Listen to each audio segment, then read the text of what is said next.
Your voice. Join the conversation and make your voice count. The people's voice. Make your voice count. The red carpets, awards, the razzmatazz, music, fashion, interviews, and more.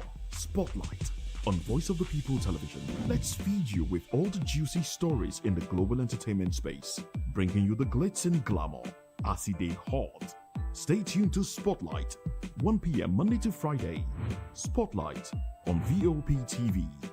Entertainment like never before.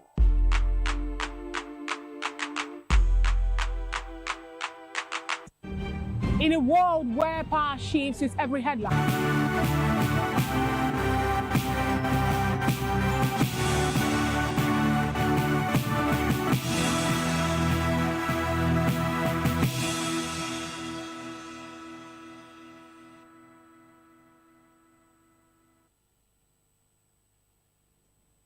Well, hello and welcome to the African News on Voice of the People Television. I am David Edwin.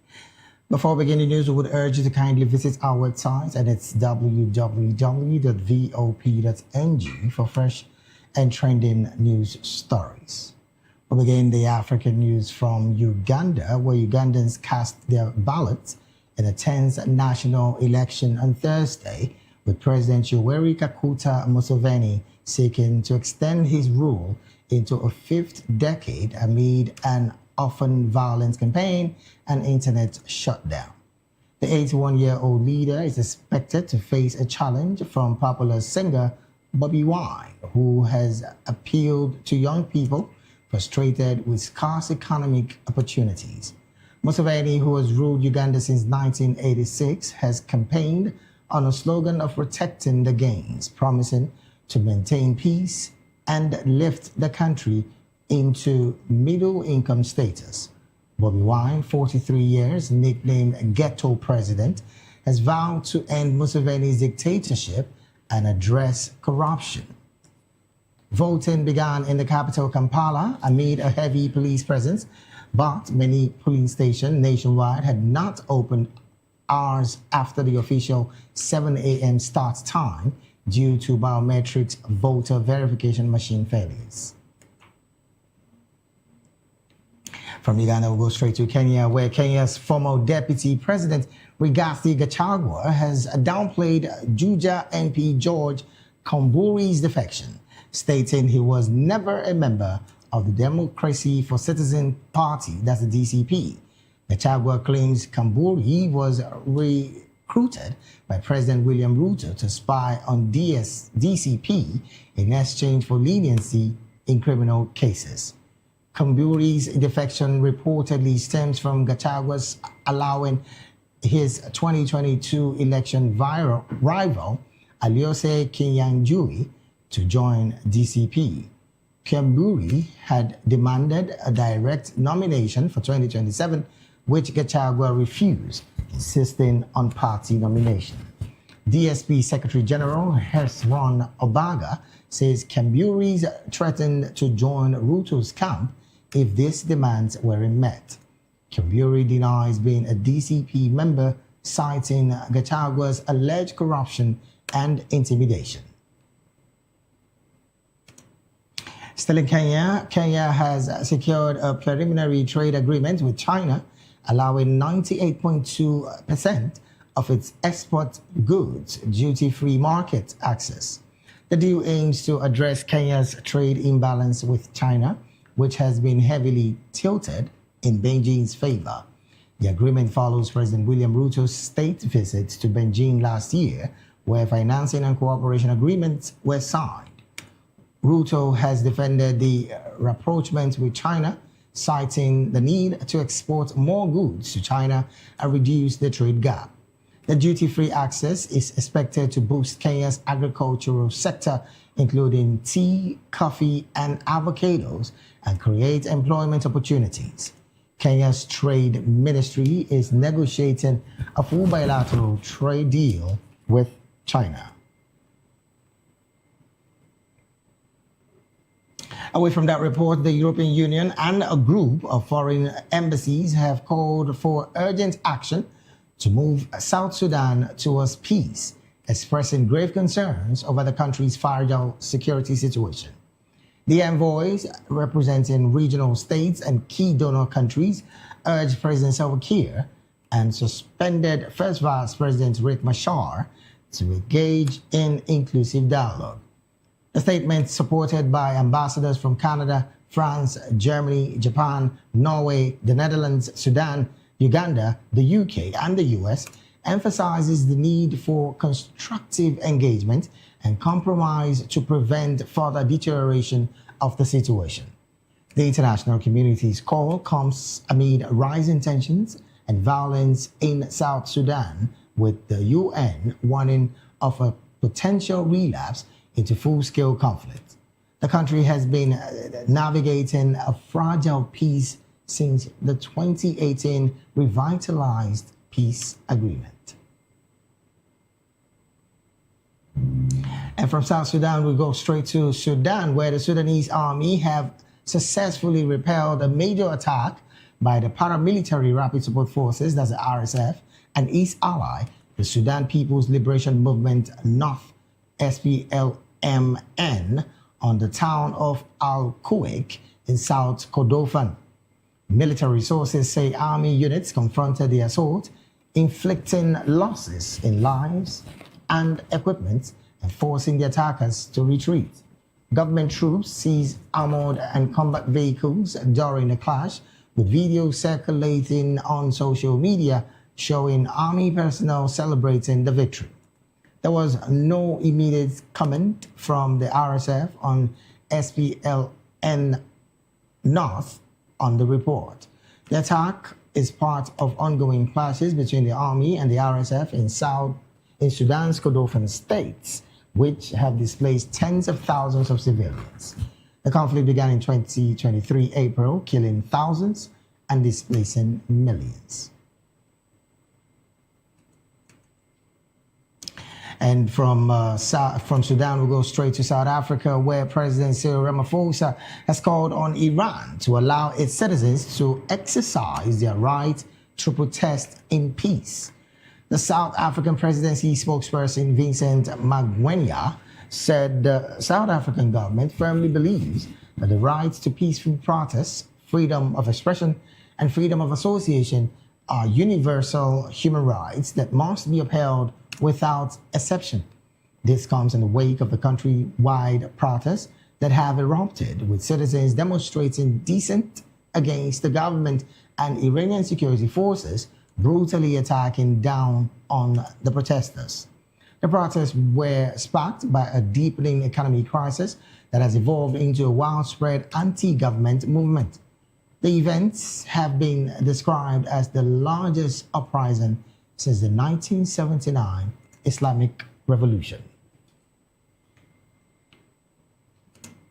Still in South Africa, South Africa's Border Management Authorities, that's the BMA, has called for urgent talks with the Zimbabwean government after intercepting 33 undocumented children attempting to cross the border from South Africa to Zimbabwe. The children aged 4 to 15 were detained at the Petbridge port of entry on Tuesday. 2 Zimbabwean men were arrested for facilitating the illegal movement. The BMA had previously intercepted 20 minors and 10 adults near the Limpopo River earlier this month. Commissioner Michael Misaupato condemned the exploitation of children and urged parents to ensure proper documentation for travel. The children have been handed over to the South African Department of Social Development for care and assessment amid ongoing investigations as the suspect faces charges under the Immigration Act. And from South Africa to Zimbabwe, where the Zimbabwean government directive to withdraw state-funded teachers from private schools has thrown the educational sector in Glenview, Mafakose into chaos, leaving 33 teachers in professional limbo. The policy aims to address staffing shortages in public schools, but has been criticized by haphazard and punitive. Teachers at Mafakose Umhumriwe Secondary School received blanket transfer notices without new postings, sparking outrage from unions. The Educators Union of Zimbabwe, that's the EUZ, condemned the move, citing violations of public service regulation. EUZ Secretary General Tepenza Zoe said in a statement that the process has been implemented in a way that causing unnecessary distress to teachers and disrupting the education of students. The government defends the move as a necessary administrative measure to achieve equitable teacher distribution. However, teachers describe the exercise as procedurally flawed and disruptive. Just now watching the African news right here on Voice of the People Television. We'll go straight to the analysis segment of the news. And joining us now to make sense of these stories and more, in the studio with us is Mr. Dele Fanimo. Mr. Dele Fanimo is a seasoned reporter right here in Nigeria and also a political and public affairs analyst and commentator. Mr. Fanimo, a very good afternoon to you. Good afternoon. And welcome to the African news segment. Pleasure. Well, also joining us virtually all the way from Uganda is Barrister Edward Okwaro Matakinye. Barrister Edward is a business associate, a human rights activist, and also a legal practitioner in Uganda. Barrister, a very good afternoon to you, and thanks for coming on the African News Analysis segment. Very good afternoon to you, David, and Fanmo in the studio. Thank you. Thank you so very much for joining us. Also joining us all the way from Zimbabwe is Dr. Mazimba Mavasa.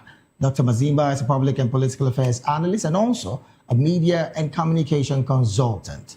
Well, I understand that Dr. Maviza is not joined us yet, but also joining us virtually all the way from Kenya is Honorable Mercy Ngota.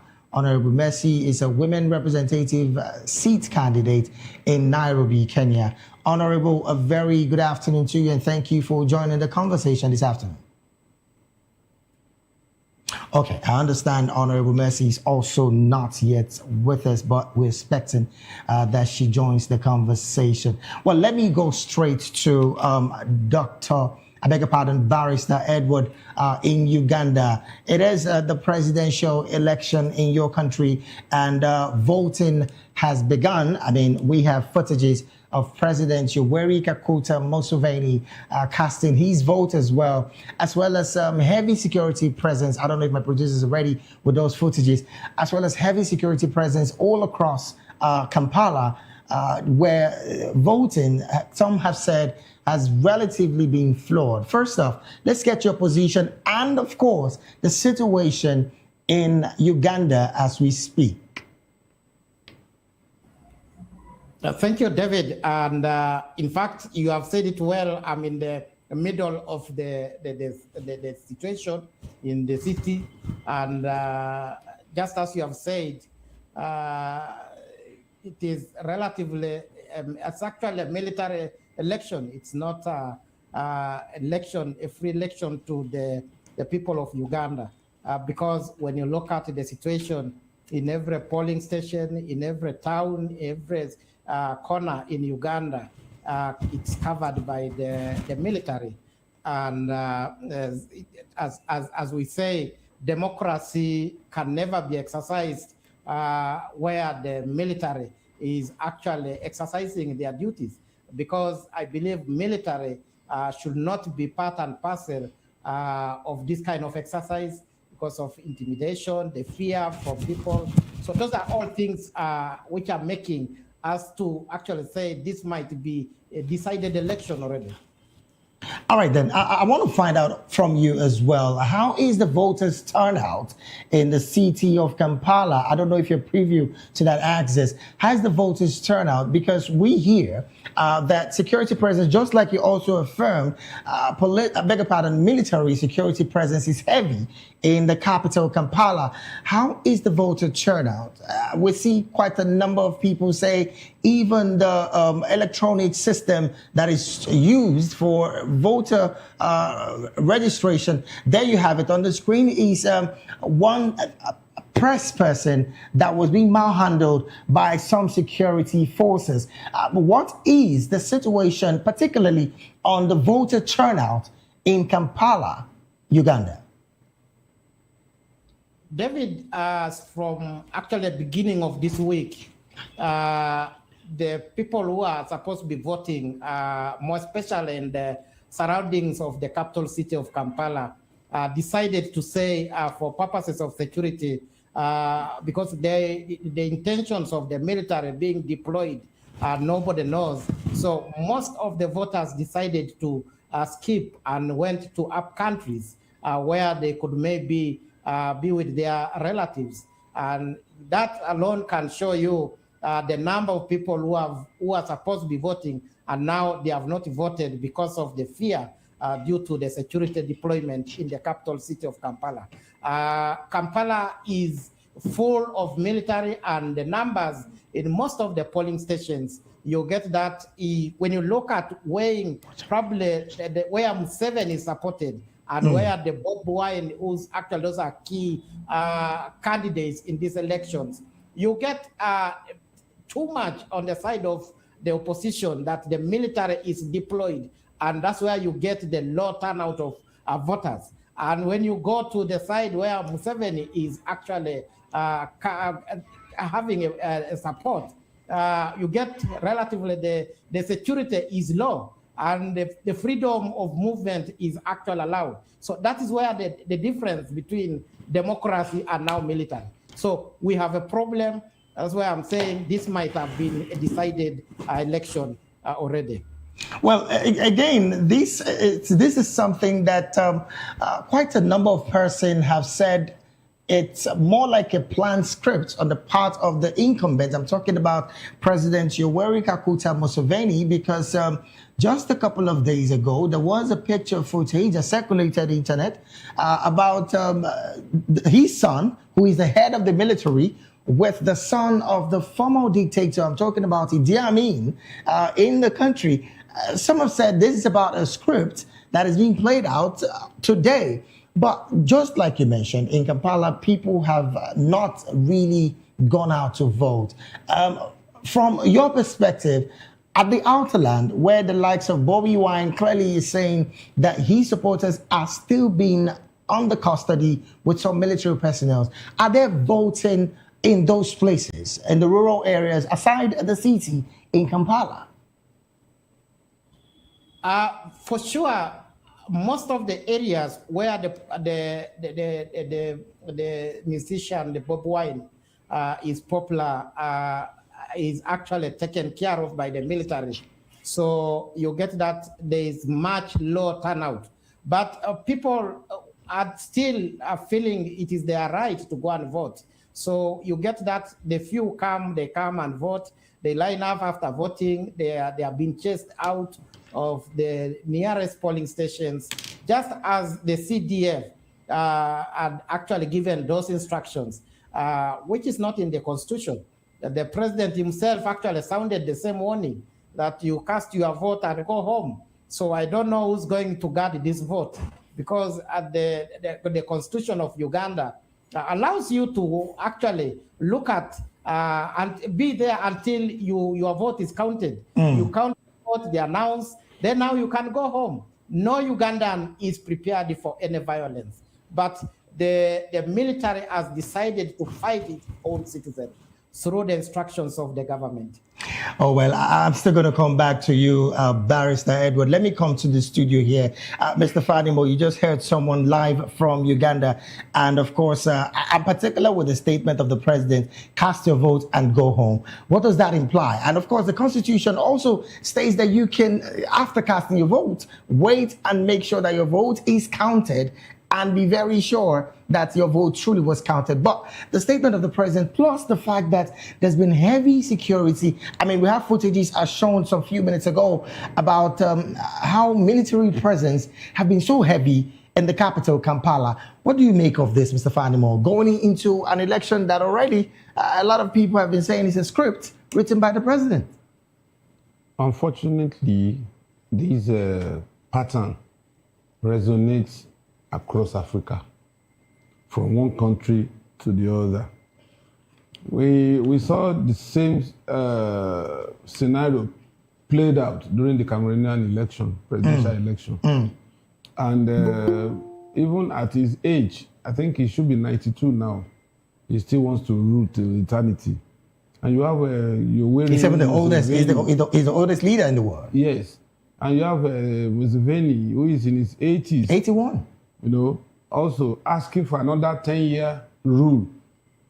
So it's the same pattern. And you ask yourself, somebody like Museveni, when he toppled Idi Amin, he gave the impression that he was a revolutionist, and then that he wanted to make a model of Africa in Uganda. And today, you can see what is going on. Uganda, a build-up to this election is a clear indication of what is happening now. Opposition were clamped down on. I mean, we can see voter repression there with a media person being gagged by military. When you even clamp down on the opposition, the tendency for you, especially when you get away with such, is for you to go after the voters, and particularly where you have a preponderance of voters that are not in your support during the election. And now you see there is so much tension in area where Museveni expected some level of resistance. But it's a free rein where it comes from. No much of this military repression, and even no military presence as such. Now, from what we have seen now, the result is predetermined. For instance, it's predetermined. Yes, it's predetermined. It's going to win. And so Uganda would now have to contend with this maximum ruler for another 10 years. The only thing that could offset this is probably natural cause, which is death. You know, it's quite unfortunate. All right then. If you go around Africa, you will see the same pattern. All right, then let's go to Kenya, where we understand that Honorable Mesingota has joined the conversation. Honorable, a very good afternoon to you, and thanks for joining the African News Analysis segment this afternoon. Good afternoon, David. Thank you so very much for joining the conversation. Well, we're x-raying the situation in Uganda, where, as it stands, we hear that there's a bit of low voter turnout in the capital, Uganda, Kampala, where voters, again, are not coming out to vote. Some have stated that one of the reasons for all of this is the fact that the president did say that the Ugandan citizens should just cast their vote and go home, as against what is in the constitution, that if you can't wait and let your vote be counted before you go home. What's your position with this kind of situation? Plus the heavy military presence in the capital city, I'm talking about Kampala, and of course, the low voter turnout all around the country.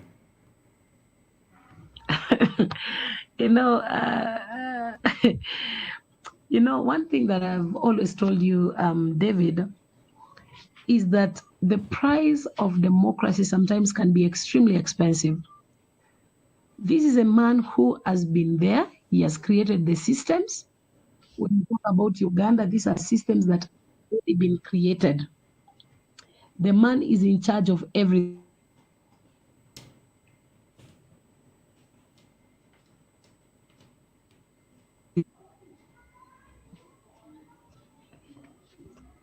Hello, I'm breaking. Go ahead. Able to hear me? We can hear you. Go ahead now. Okay.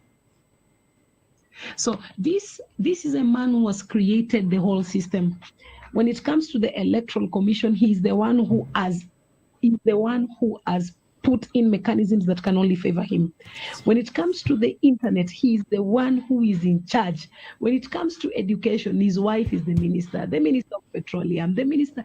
There is no democracy in Uganda.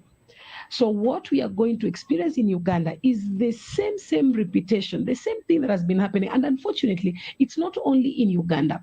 The problem is that this has become a culture that now in Africa, Africans are not really able to have their own independent elections. So I think a time will come that these elections will no longer be, or my opinion can be, that if in Africa we can have a system whereby elections are no longer managed by the government. I think we come to that level, even if it's independent countries, even if it's the UN, even if it's, we just have an independent electoral body, international independent electoral body that can really help when it comes to supervision of the elections, when it comes to paying attention to how people are voting, how the votes are being counted at the tallying centers from the national level to the grassroots levels. I think that's the only way we can be able to have this money solved once and for all.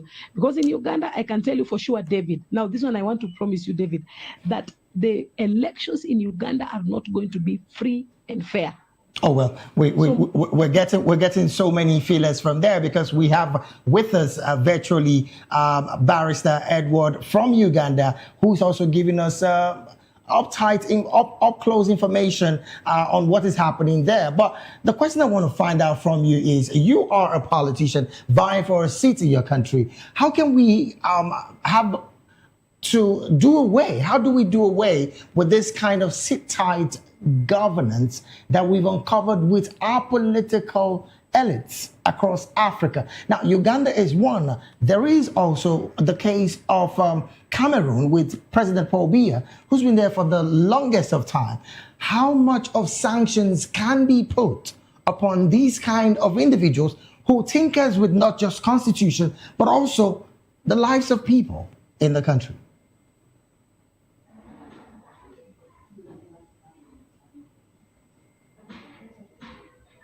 Honorable, the question is for you. I don't know if you heard me.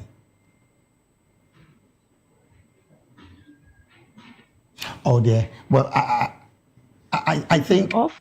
Okay, go ahead. Go ahead. I can hear you now.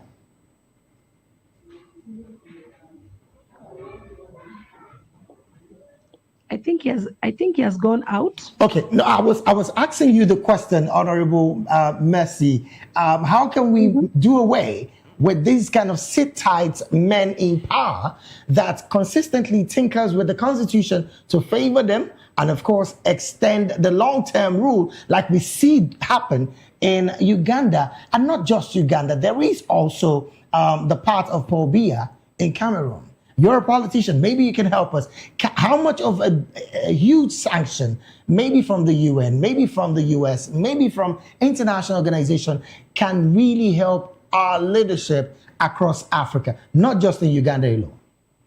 Let me tell you, David, nobody on earth has the solution. Nobody has all the solution to the problems that we are having in Africa, and nobody can come from outside and come and bring us solution. Solution remains with us, and it is upon the current generation, the Gen Zs that are there, our Gen Zs and our alphas and our millenniums, it is upon them to take up the bold step that people like Bobby Wine have taken. It is upon them to come up strongly and fight for their democracy. Sometimes it's not easy to get democracy. It's not easy. We need to go out to the streets. If it is possible, we bring them out of their state outs. That is what we did in Kenya.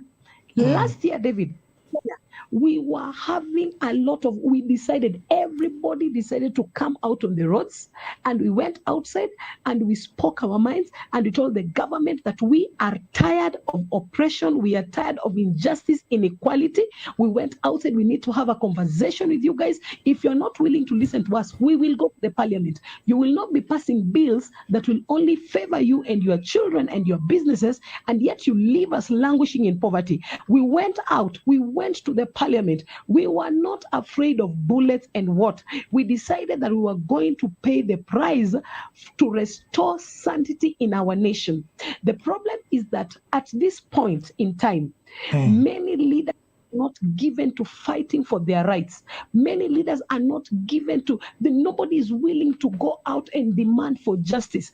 Does it mean that Museveni has the monopoly to all the power? Does it mean that he has the monopoly to everything in Uganda. No, it is for us as Africans, the Gen Zs, to go out the way SARS did. It brought a lot of sanity in Nigeria, although it was not complete, but at least they tried. And the SARS movement is the one that gave birth to the Gen Z movement that you saw in Kenya. It gave birth to what you saw.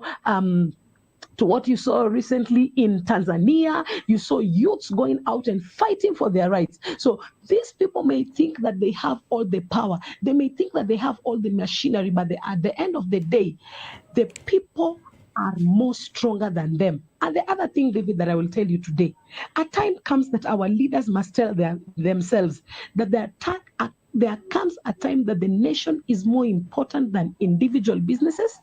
A nation is more important than their interests. A nation is more important than personal interests. A nation is more important than individuals. So a time must come that our leaders must realize, and if it will be hard for them to realize, we are going to gather youths, gather Gen Zs, bring them together and send them to the streets, and we are going to bring them out of those offices, out of those palaces that they have built using our taxes. It's a high time that we rise up and go fight against oppression and inequality and corruption that has been there for a whole time. We are the system. All right, then. Yes, we are the system. All right, then. Well, thank you. Thank you so very much, Honorable Mercy, for that submission there. But let me take this conversation back to Uganda, where we have Barrister Edward still with us. Barrister, interestingly, President Yoweri Kaguta Museveni, at this particular time of his campaign, he did, of course, campaign on the slogan, protecting the gains, promising to maintain peace and lift the country into a middle-income status. He's been there for over 40 years, and some have questioned how many of these promises have been realized in his tenure in government. From your perspective as well, do you think, as it stands, owing to the fact that this election is going the way it's going right now, some have said that this is pure dictatorship, and of course, you know, as it stands, President Yoweri Kaguta Museveni's son is the head of the military apparatus in the country. How do we do away with sit-tight government like what we find across Africa, from Cameroon to Uganda, and of course, even Tanzania as we speak? Thank you, David. One, I want to add to what my sister Mercy has actually alluded. Africa needs to wake up. Young people need to wake up. Africa belongs to young people. If we say we sleep and leave the so-called greedy leaders continue with the kind of torture we are going in Africa, there's one thing I'm identifying right now. There's this animal called AU, the African Union. I think it is the right time Africans to start a discussion on how to dissolve that kind of a union. African Union, for sure, was created by the same greedy individuals. So for sure, since this kind of mess in Tanzania, in Uganda, African Union has been there watching. So I'm bringing African Union in our discussion because it is an animal on top of the tree, which is supposed to be watching the interest of the people of Africa. But it cannot say anything because African Union has been occupied by the same leaders who are totally greedy. They don't want to get out of power. They want to die in power. Museveni has decided to own Uganda, but Uganda still belongs to the people of Uganda. And we know, just as Marcia said, the time is coming. That time will come. You will never actually rule forever. You will die, but I know better. The curse you are going to create, you are not creating for yourself. Museveni is creating a problem to his own family, to his own grandchildren, because the same way he came to power with bitterness, is ruling Uganda with that kind of bitterness. And that bitterness is going back to his family. Soon, Uganda will gain the democracy. They will take back their Uganda, and we shall follow the accountability the mess Museveni has actually created Uganda. It does not matter whether you put your wife to be a military in charge, you put your son to be a police in charge, put your whoever you want to put, the brother to be in charge of economic development in Uganda. So all those things we shall account as Ugandans, and it will reach a time where we bring them on the table and say, whatever mess you brought to us, it's time to pay. So I believe the democracy in Uganda is dead. Democracy in Africa is dead. We need to forge a way on how to bring this kind of a democracy back to ourselves. Now, I'm still going to stay with you, Barrister. Interestingly, as you were talking, what came to mind was the fact that there are some elected legislators who, again, would be elected in this same election. How much of an impact has the legislators have within the democracy space of Uganda to allow 40 years of a rule by President Yoweri Kaguta Museveni be this level that has deteriorated to the point where young people are coming to the fold? You see, Uganda is one country whereby we actually don't feel much what the parliament does. The parliament is created, actually most of the institutions, my sister Mercy has actually said it, the institutions are captured. The institutions are taken over by, run by the family of Museveni. So you get that even the legislation in the parliament, it does not actually, they don't legislate for the benefit of the Ugandans. Instead, they legislate law, they bring laws which make Museveni stay in power. So I want to tell you this, at this point, the elections are going on, and I know some of these people are going to come back, but there will be very big change because in most areas, most of these people are going to lose their seats. I remember in the primaries, most of the Museveni people lost seats. So I see the new faces which are coming on the Museveni's ticket. And these are all new people. They will start new, afresh, to get again more instructions from Museveni on how Uganda should be managed. But the truth is, Uganda will continue forging a way, and these people will be removed out in the wrong land. All right, then let me bring this conversation to the studio. Mr. Fanimo, you are a seasoned reporter in Nigeria. There's a particular video, I don't know if my producers are ready with it, where the security operatives were malhandling the cameraman and the journalist on that particular scene. When you see this kind of situation in a country that clearly says they are a democratic country, do you think going into the elections like we're seeing right now with a low voter turnout, there can be credible election in such a place? Because again, if internet is being ordered to be shut down, which again, just a couple of days ago, Barrister Edward also alluded to, that internet has been down for a while now in Uganda, how can there now be free, credible, and fair election in this particular one that we're seeing right now in Uganda? I'm beginning to think that democracy is salient to Africa, and as such, maybe we need to sit back. AU and other regional sub-regional governments should come together, and maybe we need to devise another means of acquiring power and the use of power. Because all over Africa, you can see that there's nothing like democracy. All we have is pseudo-democracy. And once we begin to, because we were cultured to have this monarchical form of government, and maybe some places feudalism and all that. So we need to really do a serious reappraisal. Come back home and search ourselves if we really truly can embrace this culture of democratic rule. Because the repression is just an example of how we resent democracy. Even the UN made a statement as regard this. Even when we mouth democracy, well, we don't embrace democratic tenets. So I don't see any reason. Now look at that man. I feel for him because I'm just one of his ilks. Yes, he's a colleague of mine. Regardless of the space he occupies, and he is not carrying any weapon. He's just doing his job. And should he be molested? No.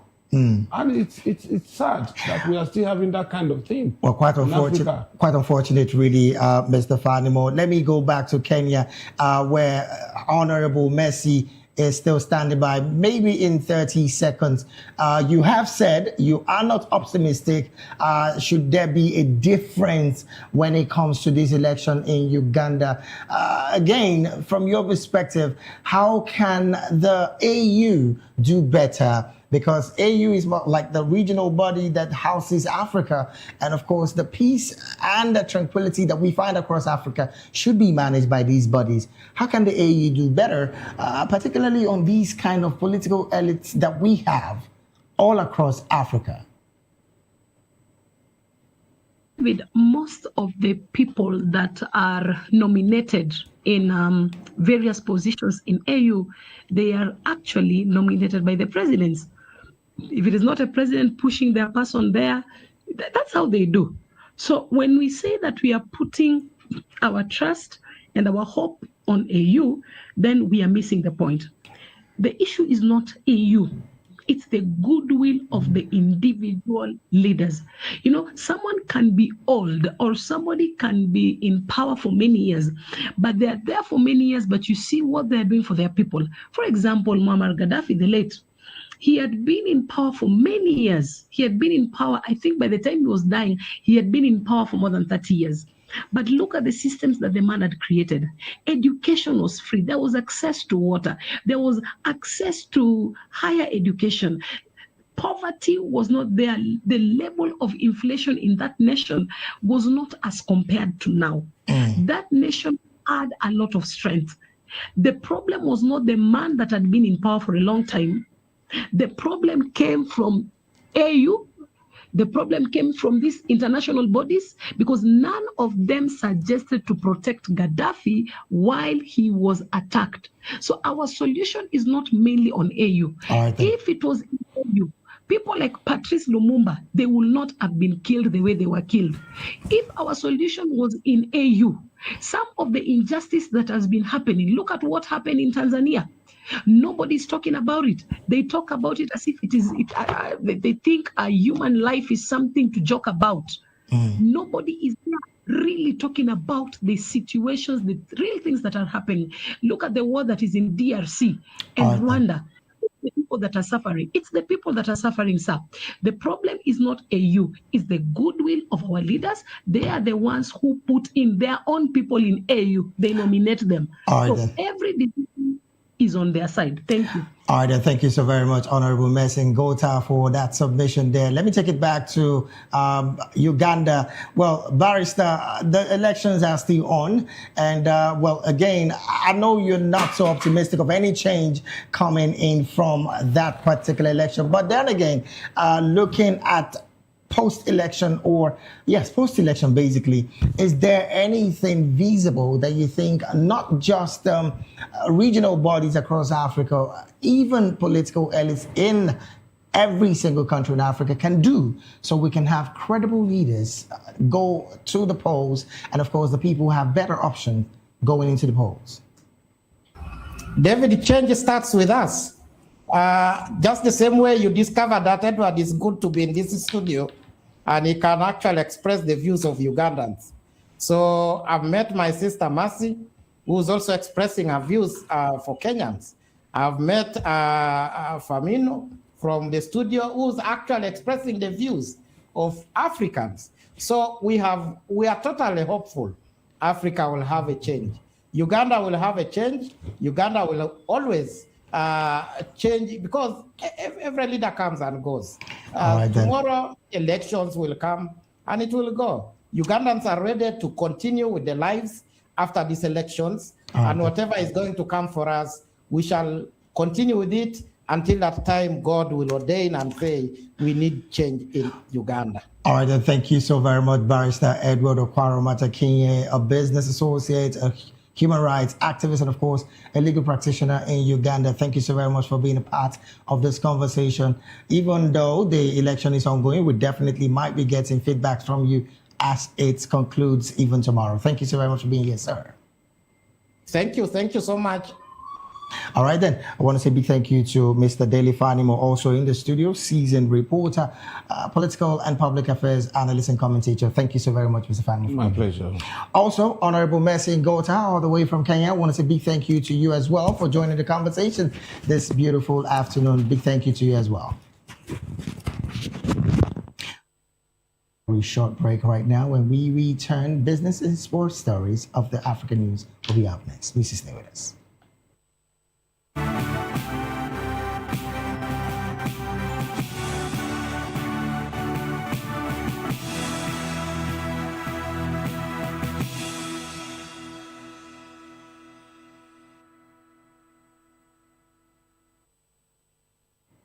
Glad to have you back. Now to some business story. Caledonia Mining Corporation plans to invest $132 million in 2026 to develop the Beowulf's gold mine in Zimbabwe, which is expected to become the country's largest gold mine once operational. The project has a total capital cost of $584 million and is anticipated to produce 200,000 ounces of gold annually from 2029 for 10 years. The investment is part of Caledonia's $162.5 million capital expenditure program for 2026, subject to board approval and funding availability. The company currently operates the 80,000 ounce per year Blanket mine in Zimbabwe. And to wrap up the African news, we go straight talking sports. Cameroon Football Federation, FECAFOOT's president, Samuel Eto'o Fields, has been handed a format ban for allegedly misconduct during the team's 2-0 defeat by host Morocco at the African Cup of Nations last Friday. The Confederation of African Football, CAF, said this in a statement. Eto'o was reportedly seen making an angry gesture over refereeing decision in the presence of CAF President Patrice Motsepe. CAF's disciplinary board fined Eto'o $20,000, a decision FECAFOOT said lacks any explicit justification. Still talking sports, Burkina Faso has terminated the contract of his national team coach, Brahim Traore, following a disappointing exit from the African Cup of Nations AFCON in Morocco. Traore, 63 years old, had led the team to second place in their group, but suffered a 3-0 defeat to Ivory Coast in the round of 16. The decision was made after a thorough review of the team's performance, with the Burkina Faso Football Federation citing results well below expectation and a target of reaching at least the semi-finals not met. Traore has been in charge for 22 months, replacing Frenchman Hubert Villaud. Traore's dismissal follows that of Tunisia's coach Sami Traubelsi, who was also fired after his team's round of 16 exit. The Burkina Faso Football Federation has begun the process of selecting a new technical team. Now with that sports story, we've come to the end of African News right here on Voice of the People Television. Do well to subscribe to our YouTube channel. On YouTube, we're at Voice of the People TV, and on all other social media platforms, we are at VOPTV Live. Thank you so very much for being a part of this broadcast. I am David Edwin. Do have a good afternoon.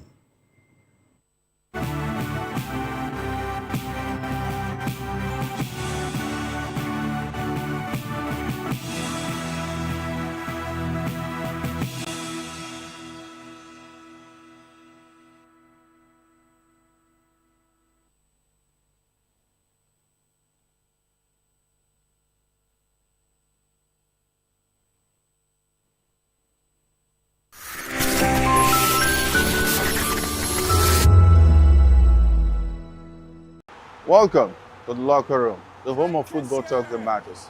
I am Jerry Arpeon. Join us every weekday, Monday to Friday at 5 p.m. Nigerian time, as we share the hot takes and hot debates in the exciting world of football. And joining me are the usual suspects, Ikechukwu and Mayowa, as we break down all the hot takes and everything that's happening in the football. Don't just watch football, live it with us. Catch us on the locker room and Voice of the People Television at 5 p.m. Nigerian time. And like I always say, if not 20 minutes off, with the sport. And it's Hakim Ziyech who puts the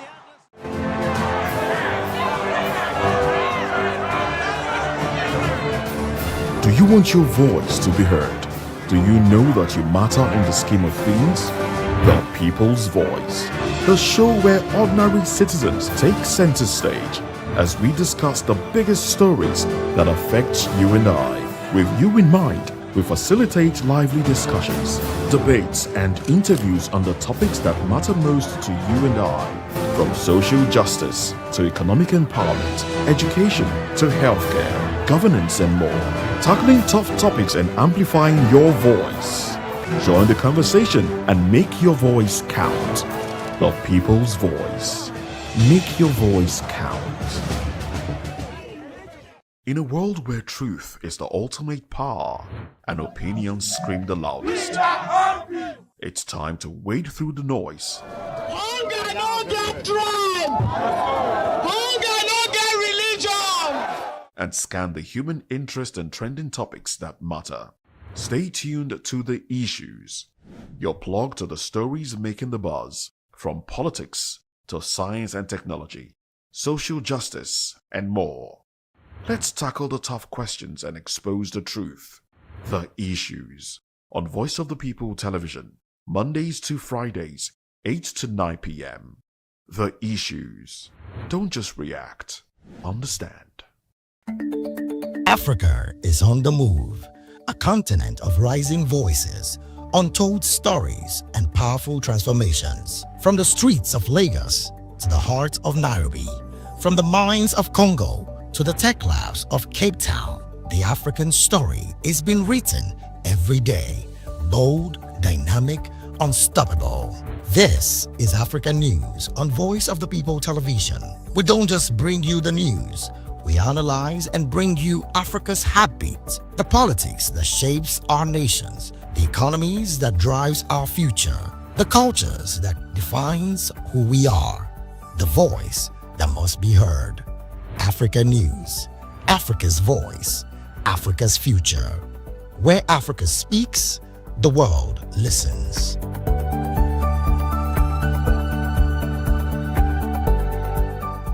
To know the happenings in the maritime sector, join us on the program Maritime Frontiers on VOP TV as we discuss key areas in the maritime sector, from aquaculture, maritime transportation, maritime labor regulation, oil and gas exploration, ferry and passenger insurance, marine pollution and prevention, port operations, and lots more. Maritime Frontiers, exploring Nigeria's blue economy. Join us as we drive into the world of politics through insightful interviews with prominent political figures, both serving and former governors, ministers, senators, legislators, party chieftains, actors,